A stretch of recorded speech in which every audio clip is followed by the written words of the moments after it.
Good morning and welcome to our daily devotional from Pilgrim Congregational Church. I'm Patrick Horn. I want to welcome you on this Friday, January the 27th.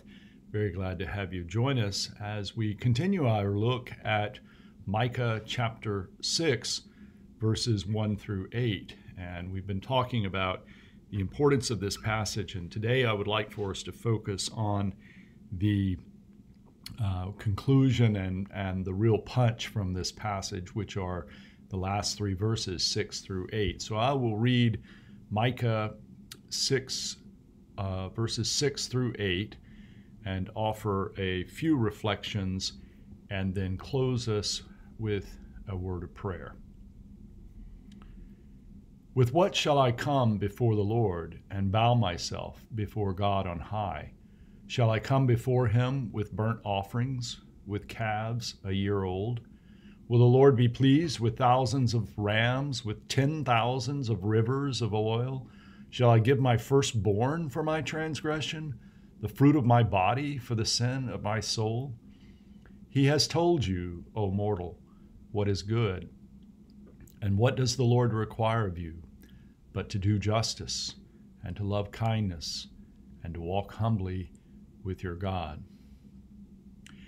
Well, this is a magnificent, poetic passage that is a response to what has come before. The setting is a legal argument, and the very beginning, you'll remember the hills and the mountains are asked to be the jury to listen to this controversy. And the Lord speaks first and reminds the people of what all of the saving acts that the Lord has done throughout the history for the people. And then is the response. And in this response, there's a very high level of sarcasm. And also it's directed to the question of what exactly would make the Lord happy. That is, what would put an end to this problem. And so it kind of starts off with very simple sort of burnt offering with calves a year old, and then it progresses to, shall it be thousands of rams or 10,000s of rivers of oil? And then finally, in exasperation, do you want me to sacrifice my firstborn child for the sin of my soul? But the response comes with a real punch and very much changes the question, I think. Changes the question from something that we are to do and changes it to the way that we should live. So there's a decided difference between being in relationship with God by virtue of doing some one thing or even a set of things, as contrasted with giving your whole life, that is, living in a certain way. And the directions are quite simple, that is, to do justice and to love kindness and to walk humbly with God. A powerful response that is transformative, because this is about a whole way of living, not simply some kind of hoop that you could jump through to make God happy. So I'm going to close with this word of prayer from W.E. Orchard.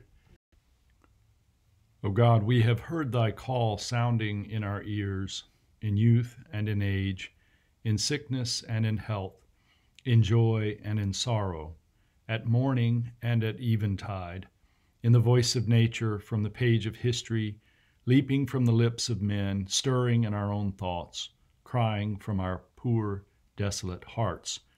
Yet we have not yielded ourselves to thee.